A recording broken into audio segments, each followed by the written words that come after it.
Hey, everybody, and we are live with another episode of Hot Jobs, where Tara and I, or another member of the team, will share the week's latest jobs, internships, and career search advice, all in a friendly 30-minute format. So, thanks for having us here today, Tara. Appreciate you. Yeah, thanks for joining us today, Mike, and to our audience. And if you guys are tuning in, tell us where you're coming from. And if you're a job seeker, make sure you put what type of role and where you are looking to do it. That's huge. A lot of people say I'm open to any job and I'll go anywhere for the right opportunity. And you really want to dial it in and make it easy for people to say, yes, I could use that person. Because if you just say I'm open to anything, then you're making us to have to do all the work. No one should work harder on your transition or job search than you. So hoping to see some good fans of the Philadelphia Eagles over there with the draft coming up. We just got ourselves a nice wide receiver in the first round, a nice tight end. So excited, and a great linebacker edge through a trade with the Vikings and Jonathan Greenard. So getting close to NFL season. I know the schedules come out in a couple weeks. So So if you guys are Eagles fans, let us know in the comments. If you're not Eagles fans, just tell me you hate the Cowboys and we'll be good. All right. That'll put us all on the same page. Yeah. All right. So before we get started, I do want to thank our partners at Heritage Roofing and Construction. Heritage, and I actually just saw an article about the amount of hail that has hit the Dallas area over the last week.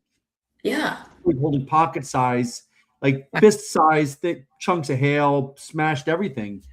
And so what Heritage Roofing Construction does in Central Texas is they go out and help people that have been impacted by weather events or, home events of any kind. And what they'll do is they'll get up and do an assessment, and they'll help you file claims through your insurance company, and even make sure if you want them to, they'll even do the work to repair it and make sure it all gets done. Where it really is exciting is that they love veterans. They really focus on, their culture and their values. And they want veterans because veterans love helping people, have built trust, are dependable, and I think are a great fit for these types of roles. For people that want to stay outside, want to help people, want to work on projects, get their hands dirty. If you're interested, check out Heritage Roofing and Construction, and you can always check them out on a Hire Military page at your convenience. So, all right. So we've got some topics this week. And this has been an interesting one. I really didn't expect it to go this kind of far, but it really drove a lot of feelings in people. And so the post was on Saturday was about the PMP certification. And so let me explain. There is this marketing effort in that every senior military leader, and you can define that however you want, is a project manager. And so you should all get the PMP certification and go work as a project manager. Well, 240,000 people get out every year. If you take every E7 above that says they're a project manager, there's not enough jobs for them to all be project managers. But the fact is, the reality of it is that PMI, that runs the PMP certification, will accept a lot of our military leadership experience as project management experience for the credential, which typically has to have X number of years of project experience and X number of years of education and training. So they will accept military experience for project experience, but just getting the PMP cert doesn't make you a project manager in the private sector. There aren't very many nebulous, like you could be a project manager of anything opportunity. They're usually related to specific industries. Yeah. Right. So construction project manager versus a medical project manager versus an IT project manager, and all of the above. And so where the post came in is when I came time to get out as a sergeant major, everyone's like, you can go into project management, you can run a project, no issues. And of course I was a sergeant major, so I wouldn't be a project manager. I'd be a senior program manager. And so I made that my headline. And I went and took the PMP training, and about 30 hours into the training, I hated every minute of it. And I said, I don't want to be a project manager. I'm not a project or a program manager. I don't want to do that. And I hate this training. So I stopped. And what I will tell people after having worked in this space for a while is that there is value in the PMP certificate, especially for GovCon work, because a lot of federal government agencies and Department of War will make that a requirement for project manager positions. But it is not as important in the private sector. There are a lot less requirements for the PMP cert out there. And then the other piece of it is what I shared with people is that I went into that certification without having done the career exploration on the front end to realize that I don't want to be a project manager. Had I spoken with 3 or 5 project managers in the private sector, I probably would have said, oh, heck no, and not wasted 30 hours on the training, like 30 hours. Wow. So, yeah. So what I just tell people is if you're going to pursue certifications, make sure that you talk to people in the field that interest you to know if you want to do that job and if that's the right certification for you. Yep. And for me, project management was not it. Could I go back in time and do it over? I would have done like the SPHR or the SHRM SCP, the HR related ones. I went into HR consulting, and it also would have helped me a lot when it came to starting a business, undering all the HR, the state registrations, and all that other stuff that are painful to learn. So I don't know. What are your thoughts about all of that, Tara? Certification, you need to think like, how is this advancing my career, or how will the learning impact how I practice, whatever that practice might be, right? And I agree with you. I think that there is some value in that PMP, especially when you're looking at some elevated roles, as it is a requirement. And if you don't have it, you don't get looked at, right? That's something we say all the time. If it's a requirement and you don't have it, you're not qualified. So certainly don't let it be a roadblock because it is obtainable. But I think especially if you are newer to the career search, or like you said, Mike, you're kind of in that exploration phase, start looking at like, how will this actually impact the way I practice what I'm going to be doing? And will this open doors for me immediately, or should I get some industry experience, go back and get my PMP so I know how to apply that certification to my actual role? So I'm a fan of asking people in industry how important it is and if it's useful, and then looking at like, how will obtaining this knowledge impact how I work or how I practice? And it should be listed as a must-have on a bunch of job roles. Otherwise, there's no point in earning the certificate. What are they certifying you for? Why? So I love that, Tara. The next piece I talked about was informational interviews. Now, for those that are just joining us, informational interviews are just conversations with people in industry to learn more about what they do. And it's not to get a job. It's to learn more about what they do. It's getting advice. Now, the career exploration that I teach is that you do informational interviews with people in specific jobs to figure out if you want to do it. Then if it is what you want to do, to learn what they do so that you can better reflect your experience on a resume and in an interview. And so I mentioned 5 questions that I tell everyone to ask on informational interviews. One is, what do you do every day? And you got to make sure you ask follow-on questions. If they say meetings, you got to say, well, what type of meetings? And then you got to say, what do you do to prepare for those meetings? What do you get out of those meetings, right? You got to ask the follow-up questions to show you're interested. Number 2, what are your biggest challenges? And then you got, oh my God, that sounds really hard. What have you seen it fixed before? What's causing the issues? Why can't it be done? Number 3 is, what are your biggest successes? And then, oh my God, it's amazing. How did you do that? Right? So that you can understand what their successes are, what they're most proud of, what's best for the role. Number 4 is, what metrics do you track? This is really huge because you want to understand what the ROI is. Like, what are they tracking to show their bosses that they are performing to standard or beyond standard, right? And that's also how you learn to reflect the right numbers and the right metrics on your resume and in your interview. And then the last one is, what are your boss's priorities? And so if you ask those questions of 3 to 5 people in the same job, you'll know whether you want to do that job or not. And you'll know how to, if it's yes, then you know how to reflect your experience the right way on the resume to be a best candidate. So for operations, so I already told you about the project management stuff. I did talk to project managers. I hated it. I don't want to be it. I've worked with Tara for years now. She could probably attest project and program management is not my best skill, and it is not something that I like doing. Can I do it? Yes. Would I rather somebody else do it? Absolutely. Yes. So I don't have any problem saying that. So the second one was then the next one, operations.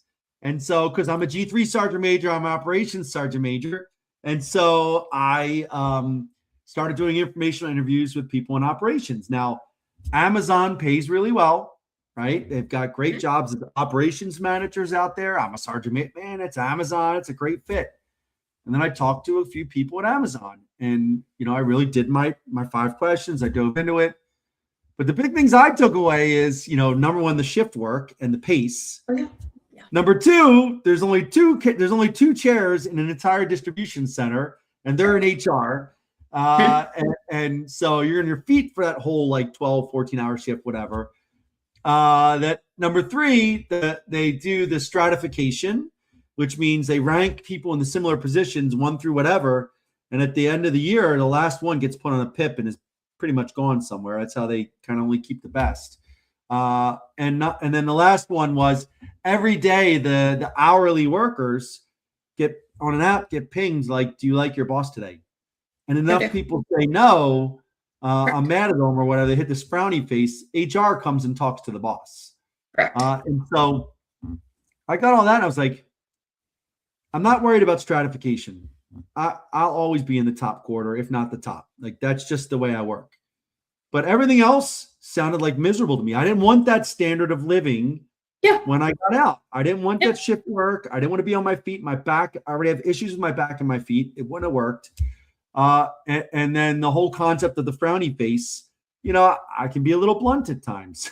So a little direct. So I realized operations was not for me. And I asked all the other questions, but it just seemed like that was not something I wanted to do in my next career. And this is important for people to understand, because if you decide what you don't want to do, you're still narrowing down the focus to get closer to what you do want to do. Yeah. So what are your thoughts on that, Tara? I talked to a lot of SkillBridge people about this exact concept because they are, just starting their transition, looking for roles that they think they could be interested in. And sometimes I have people who are hesitant to make a leap to maybe a direction that they were not, thinking about. And sometimes I tell them, this experience will always be what you make it, right? Mm-hmm. The networking, the learning, the question asking. And I say, even at the end of the day, if you end up thinking this role isn't for you, that's still really valuable information. So you can still walk away with a positive experience, even after maybe the role didn't work for you. Because maybe Mike, you do a couple of more, informational interviews and you were like, hey, Amazon might not be it, but I can see how FedEx does operations and maybe I am a fit there, right? So there's still a lot to come from narrowing down your choices. I think that's actually a really big positive. Yeah. And I agree. And I did talk to someone from FedEx. I had a friend that worked there and I did not want to go there either. Again, not that they're bad jobs and they're great companies and they're great high paying jobs. It's that I did not want to be chasing privates, 200 privates around for 12 hours a day, 3, 4, 5 days a week. That's not what I wanted for a living. As you can tell by my nice attire right now, I'd much rather dress like this. So, and the last part was, just so then I said, well, HR has the chairs. Let's talk about HR. And I said, well, HR sounds cool. And I've been doing HR as a sergeant major, as a first sergeant for so many years. I'm all about training and development. It's one of the HR pillars. I'm all about, employee relations, getting to know people, evaluations. I'm all about, making a better working environment and stuff like that. So I kind of took all the stuff I did as a first sergeant, as a sergeant major, and kind of made that HR. And then I talked to a bunch of HR people and realized they do none of that. Well, they technically do it, but their priorities is more like labor law, employment law, basically all the stuff that makes sure the company doesn't get sued. And actually, I am probably the person most likely to get the company sued if I deal with an employee that has a problem. Which I learned in a previous company, they did not get sued, but they were like, hey, we need to tell this person that they got to go X, Y, Z. And I'm like, all right, I got it. And they're like, what are you going to do? And I'm like, I'm going to call them and tell them you do X, Y, Z, or they're probably not going to have a job for them. Like, oh my God, you can't be honest with them. Let's get HR on the phone. And I'm like, yeah. So, again, I tell people to follow Gary Steensgaard. He does a great job of talking about all the HR topics that he deals with. But you can't just throw it at a dartboard and say, this is what I am. You got to do the career exploration. But if you talk to 5 people in a similar job, any job, and you feel like you like it and you feel like you'd be a good fit, then you can just focus on growing your network there. And I guarantee you there's examples in your background where you've done things that are relevant. Like I could have shown that I've done things that were relevant to the HR tasks. I just, again, realized I did not want to be corporate HR. I actually ended up going into HR consulting, which is where I go in and tell them what's wrong or how to fix their problems, which is what I love. So like, you hired me to do this. I'm going to help you fix all of your problems, and then I'm going to disappear. And so I just encourage everybody to do all of that. And I know we got to get into jobs. I just want one last thing, as we've got people coming in, LinkedIn users are coming in. We've got Becky joining. So I just want to, one last, like a caution for the community. I learned a new term recently. Have you ever heard of reverse recruiters, Tara? I haven't. No. Yeah, it's a fairly new thing, I assume. So it's basically these people that are having candidates, job seekers, pay them for them to find them a job. Say that again? So like if I was a job seeker. I'm a job seeker and you're a recruiter. Yeah. Not employed by the company, just off on your own. I am paying you money to find me a job. I'm paying you to do the job search for me, basically. Yeah. So would this be similar to what, I don't know, 20 plus years ago, they would call a headhunter?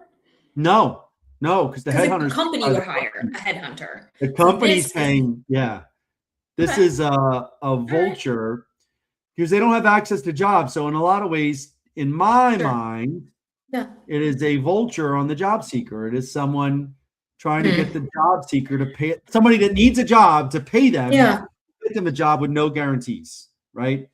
And then there's a lot of other, career coaches, resume writers, all these different kinds of VA claim sharks out there, people that are trying to like suck money out of the veteran and the military transition community. There's a lot of money to be made in there.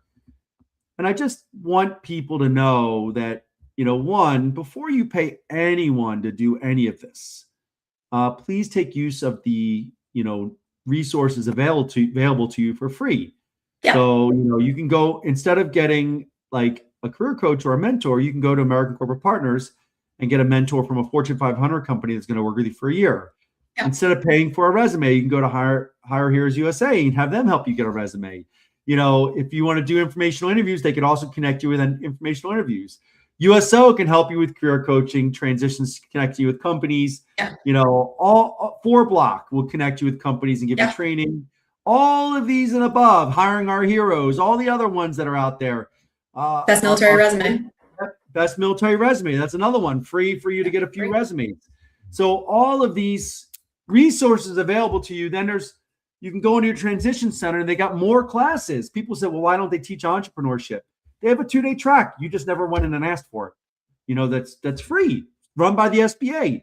So I just tell people there's a lot of resources out there, and that if you go to a resume writer or whatever and you haven't done the career exploration, then they're just taking your military evals and trying to turn it into a resume because they don't necessarily know the terminology or the metrics or whatever for those organizations. And if they're not a really good resume writer, you're going to get garbage. I would have rather you put your resume in the best military resume and get a fantastic AI drafted start and build it from there with your mentors from ACP and Hire Heroes USA and everything else like that. So I caution people that are looking for the easy button. I'm just going to pay someone money and they're going to get me a great job, because you're only going to get what they can get you if they get you anything. And it's not a forever job. So what we are talking to you about is you learning life skills. How do you find your next job? How do you network so that you have a job after that? How do you apply and be a best candidate? How do you deal when you start making yourself a best candidate that other companies are trying to hire you? I want people to really learn these life skills. and invest time in networking so that they will always have opportunity. And I think that if you are going to pay someone, you've got to really do the research, not just that they're a top voice on LinkedIn or, not, and there aren't any that are top voices, not that they're just like a loud voice on LinkedIn.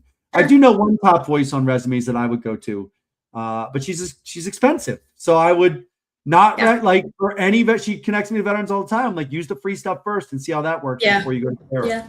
Sarah's amazing. I've known her for years on this platform. But I want people to make sure they use the free first.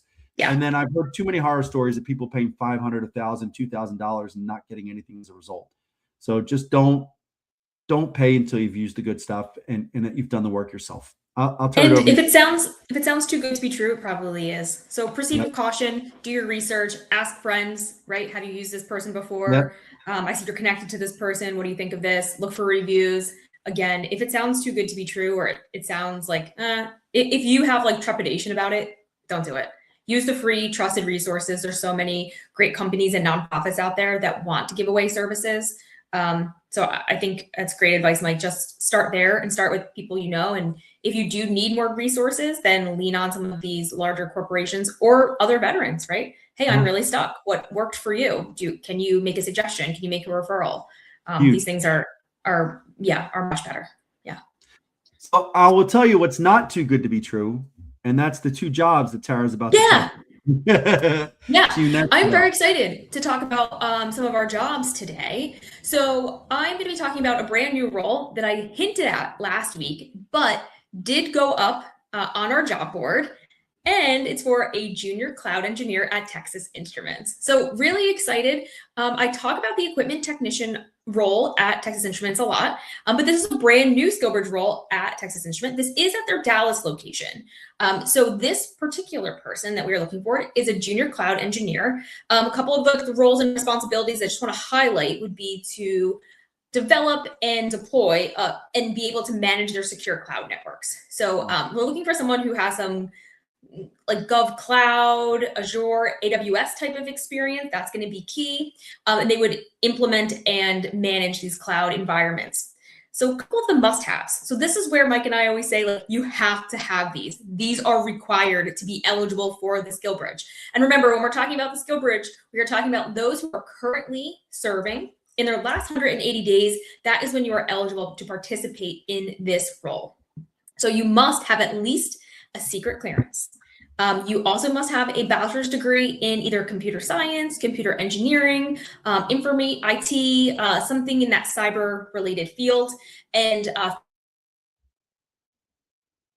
least 3 years of experience with some of those that we mentioned, AWS, GovCloud, and other federal cloud environments. It'd be nice if you have a background in Linux. It would also be nice if you have that AWS Cloud Practitioner certification.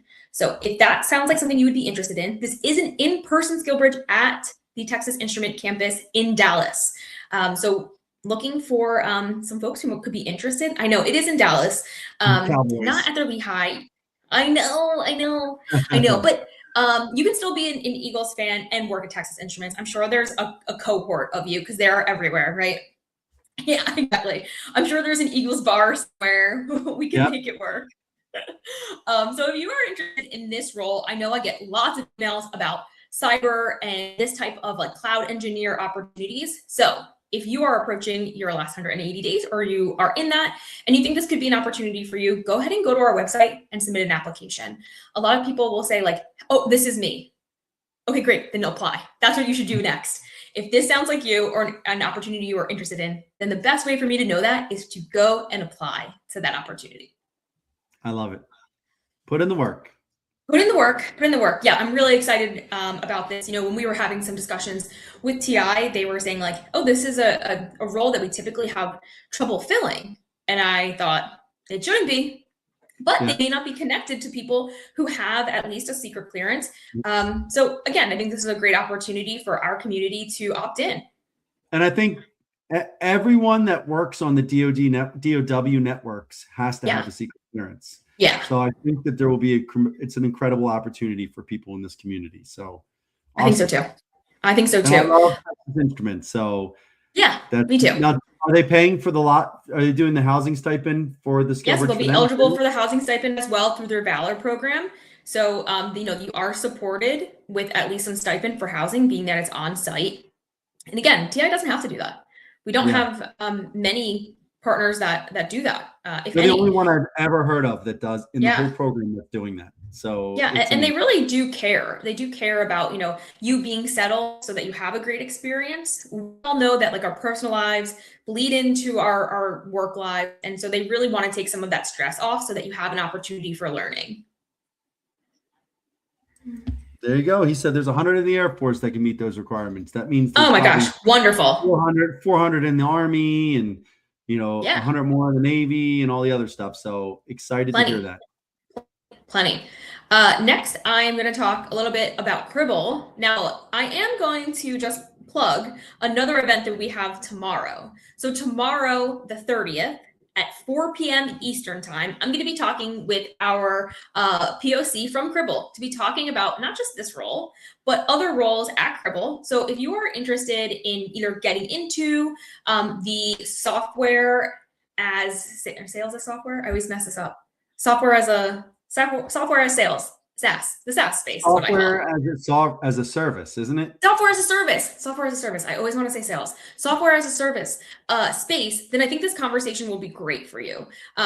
Speaking with Robbie, who is a veteran, he is very supportive of sharing his experience on how he got into this space, and also about like how to hire and what they're looking for and how to present yourself as a best candidate, not just at Cribble, but in the kind of same atmosphere. So he's been great. I know he has taken his own personal time to talk to many of the people who have applied for their SkillBridge role. And even if they're maybe a little too junior or even too senior, he's welcome to have a conversation with them and just say like, hey, this is where I would look, right? Like he's volunteering his time to do those informational interviews.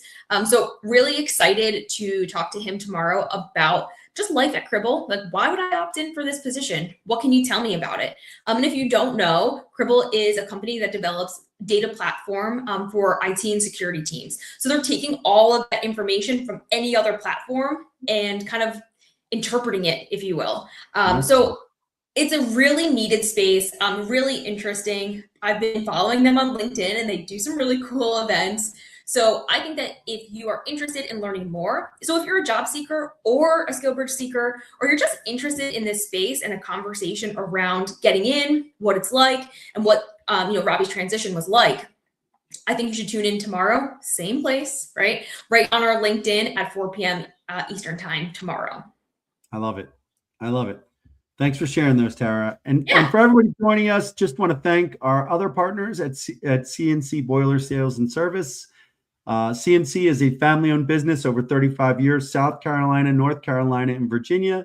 And they sell, install, service, and maintain commercial boilers all throughout that tri-state area, which is a big business. I mean, there's a lot of all the manufacturing, all the big buildings, everything else that uses hospitals, everything uses commercial boilers. Yep. And so having them go down can cost them hundreds of thousands of dollars a day. And so CNC has a great program. They love veterans. They're going to train you to be a boiler tech. It's a 3-month program, hands-on. You just got to have some technical skills and want to have a job in those 3 areas: South Carolina, North Carolina, or Virginia. At the end of the training, you will start at mid-60s, around $65,000 a year, which is fantastic entry level. And then within a couple of years, you could be well over 6 figures. Lots of overtime. It's overtime, travel, everything else like that. So if you are interested in CNC Boiler Sales and Service, you can check them out on hiremilitary.us. Well, Tara, exactly on the dot, 30 minutes. We made it.